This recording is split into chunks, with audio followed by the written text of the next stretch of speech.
Estimados jóvenes, bienvenidos. En esta ocasión vamos a explorar un tema fundamental en la mecánica de fluidos como es la hidrostática, la cual estudia los fluidos en reposo. Aquí en la hidrostática veremos cómo esta es clave para poder diseñar lo que son presas, tanques y tuberías. Vamos a repasar algunos principios con algunos ejemplos prácticos para poder contextualizar y poder tener claridad de cómo se aplica en la ingeniería.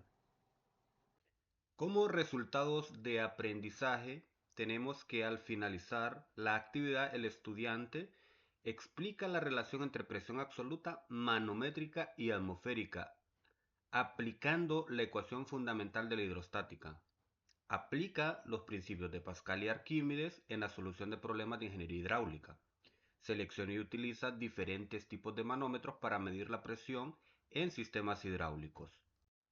Recapitulando, la presión se define como la fuerza ejercida sobre unidad de área y matemáticamente la podemos expresar que presión es igual a fuerza entre el área. El principio de Pascal establece que un cambio de presión aplicado a un fluido confinado se transmite íntegramente en todas las direcciones. Es así que este principio explica el funcionamiento de dispositivos como los frenos hidráulicos o también las prensas, donde una pequeña fuerza aplicada en un área pequeña puede generar una gran fuerza en un área mayor. Por acá tenemos las unidades de presión y la conversión para cada uno de los sistemas. Estas son las que vamos a estar utilizando de forma general en todo el transcurso del curso. Acá tenemos un pequeño ejemplo donde hay que calcular la presión ejercida sobre el piso por una persona que tiene una masa de 90 kilogramos y debe apoyarse en sus dos pies, lo que cubre un ladrillo de 33 centímetros por lado. Entonces aquí tenemos que dar el resultado en Pascal y PSI. Entonces, ¿qué es lo que hacemos? Primero vamos a identificar cuáles son los datos que tenemos. Tenemos masa, tenemos las dimensiones del ladrillo. Por lo tanto, acá podríamos, a partir de la masa, calcular la fuerza, multiplicando la masa por la gravedad, y el área sabemos que es un rectángulo o un cuadrado en este caso, entonces multiplicamos ambos vértices, nos daría el área. Entonces presión es fuerza entre área y ahí tenemos la presión en Pascal. En el caso de PSI sería el mismo procedimiento, lo único que cambia son las unidades. Anteriormente habíamos definido lo que era la presión atmosférica. Es el peso de la columna de aire. El aire es un fluido y esta presión ejerce sobre la superficie del suelo, de la superficie terrestre. Aproximadamente es 101.3 kilopascales. Esto es a nivel de mar. A medida nos elevamos con respecto al nivel del mar, esta columna de fluido va a disminuir, por lo tanto la presión va a ser menor. Hay una estrecha relación entre la presión absoluta y la presión manométrica. En el primer caso, la presión absoluta se mide con respecto al vacío, mientras que la presión manométrica se mide respecto a la atmósfera. Por eso, cuando usamos un manómetro, realmente estamos midiendo presión relativa. La presión que se mide en relación con un vacío perfecto, a esta se le denomina presión absoluta. Entonces, acá podemos ver que la presión absoluta es igual a la presión atmosférica más la manométrica, y la manométrica sería la absoluta menos la presión atmosférica. Otro principio estudiado en hidrostática es el principio de Arquímedes, que nos dice que todo cuerpo sumergido o parcialmente sumergido en un fluido experimenta un empuje vertical hacia arriba de igual magnitud a la del fluido desplazado. Este principio explica por qué los barcos que son tan pesados, barcos de acero, pueden flotar.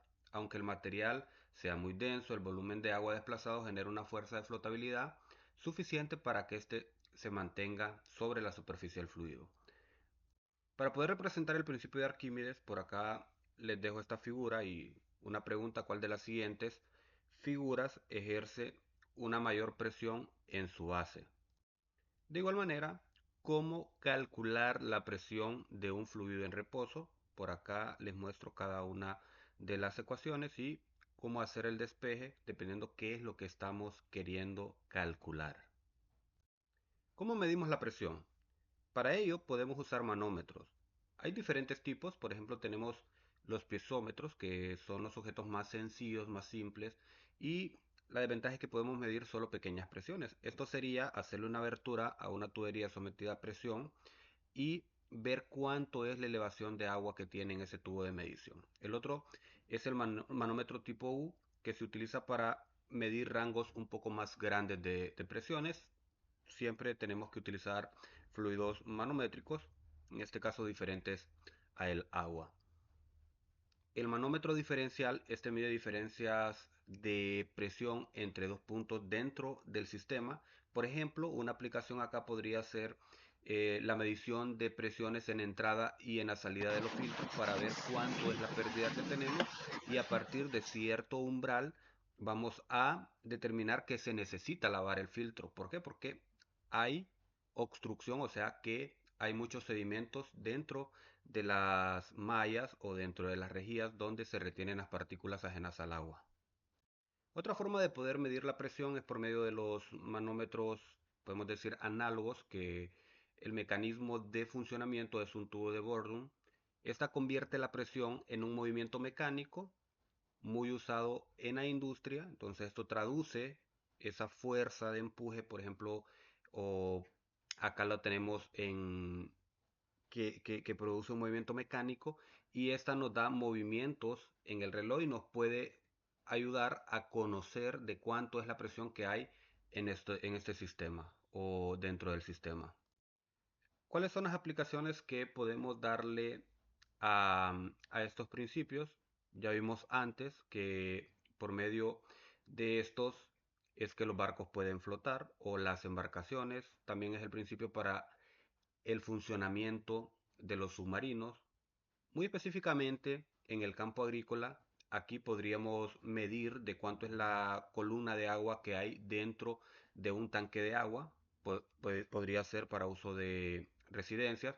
O la otra es para medir o para poder calcular de cuánto es el contenido de humedad con respecto a una presión de retención de agua en el suelo, que acá tenemos el caso de las ollas Richard.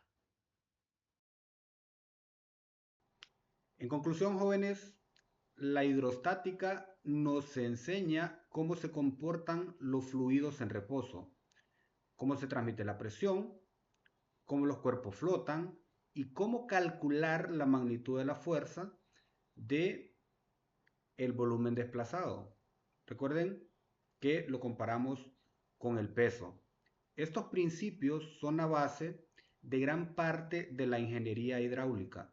Posteriormente vamos a estudiar cómo se comportan los fluidos en movimiento. Así que ánimos jóvenes,